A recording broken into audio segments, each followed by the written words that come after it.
ایک بار پھر سے بات کریں گے امریکی صدارتی انتخابات کی، تو اپنے ناظرین کو بتا رہے ہیں کہ کون سنبھالے گا دنیا کے طاقتور ترین ملک کی بھاگ دوڑ، اس حوالے سے فیصلہ کن جنگ کا آغاز ہو چکا ہے۔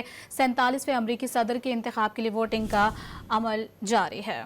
We will win because when you know what you stand for, you know what to fight for. Look at what's going on. Look at what's going on in your state. We should have one-day voting and paper ballots. امریکہ پر کس کی ہوگی حکمرانی، Kamla Harris یا Donald Trump? فیصلے کا دن آن پہنچا۔ کروڑوں شہری آج اپنے پسندیدہ امیدوار کا چناؤ کریں گے۔ 7 کروڑ 80 لاکھ افراد باقاعدہ الیکشن سے پہلے ووٹ ڈال چکے ہیں۔ کسی بھی امیدوار کو جیت کے لیے کل 538 میں سے کم از کم 270 الیکٹورل ووٹ درکار ہیں۔ ووٹرز ایوان نمائندگان کے 435 ارکان اور 34 سینیٹرز کو بھی منتخب کریں گے۔ دونوں صدارتی امیدوار آخری لمحے تک ووٹرز کو قائل کرنے کے جتن میں مصروف دکھائی دیے۔ کمالا ہیرس نے پینسلوینیا میں کیفے کا دورہ کیا جہاں وہ شہریوں سے گھل مل گئیں۔ انہوں نے انتخابی ریلی سے خطاب میں ایک بار پھر اپنی جیت کا دعویٰ کر دیا۔ We will win. We will win. We will win. We will win.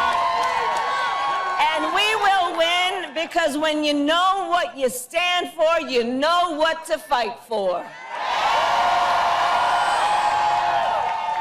And we have an opportunity in this election to finally turn the page on a decade of politics driven by fear and division. We are done with that. We're done.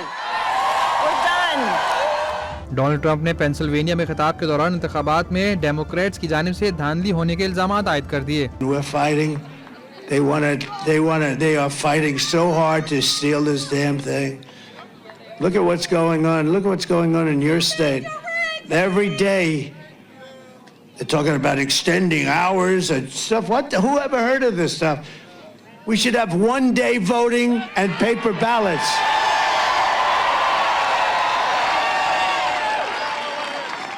Then I just heard that a couple of states may go an extra 12 days. امریکی media کے حالیہ survey میں Kamala Harris کو Donald Trump پر 1% کی برتری حاصل ہے۔ 47.9% عوام کمالا ہیرس کی جیت کی خواہش مند ہے، جبکہ 46.9% عوام نے ڈونلڈ ٹرمپ کی جیت کی خواہش کا اظہار کیا ہے۔